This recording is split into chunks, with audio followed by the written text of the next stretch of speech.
perdebatan ini. Ya, silakan lanjutkan kalau ada lagi. Ya, terima kasih Yang Mulia.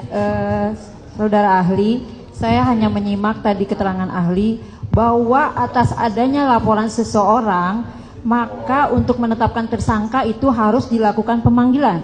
Apabila itu tidak dilakukan, bagaimana menurut pendapat ahli? Mohon izin Yang Mulia, apa saya tadi berpendapat demikian?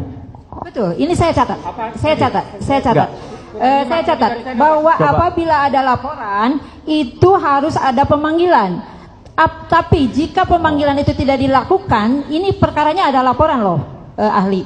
Nah, ini kan ada laporan. Nah, apabila ada pelapor tapi tidak dilakukan pemanggilan terhadap calon tersangka, itu bagaimana menurut pendapat ahli? Saya catat semua keterangan ahli. Mohon maaf. Jadi mohon maaf jangan diulang-ulang. Oh, saya tadi sudah menjelaskan. Jadi mohon maaf ahli, dijelaskan saja karena saya catat. Oke.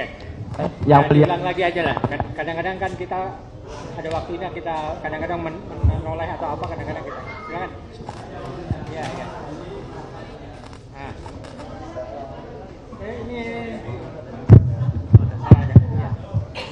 Baik Yang Mulia, jadi yang ingin saya sampaikan bahwa tadi ketika saya ditanya, kan dalam satu proses hukum terhadap adanya satu peristiwa pidana. Jangan berisik ya, ini suaranya feedback. Lanjutkan ahli silakan. Baik, terima kasih Yang Mulia. Jadi yang ingin saya sampaikan Yang Mulia, ketika ada satu proses peristiwa pidana atau tindak pidana, tadi saya mulai dari bahwa tindak pidananya itu bisa saja didahului dengan adanya satu laporan atau tidak didahului dengan laporan.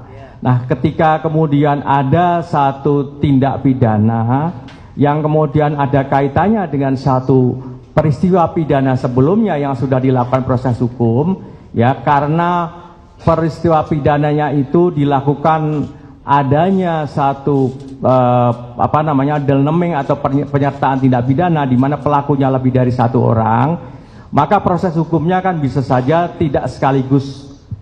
Nah, dalam hal yang tadi disampaikan oleh baik itu oleh Yang Mulia, oleh termohon maupun oleh pemohon tadi, ada putusan pengadilan yang menyangkut adresat DPO tadi. Maka yang saya sampaikan, kalau ada hal yang seperti ini, penyidik kemudian adresat yang ada dalam putusan pengadilan itu dijadikan sebagai petunjuk untuk menindaklanjutinya dalam proses itu. Nah, pemanggilannya ya tergantung dari penyidik. Penyidik mau memanggil siapa saja, apakah mau memanggil saksi atau memanggil pihak ahli dan seterusnya, kan tergantung dari kewenangan penyidik. Karena penyidik tentu mempunyai satu pertimbangan tersendiri. Saya tidak tahu penyidik, kan begitu.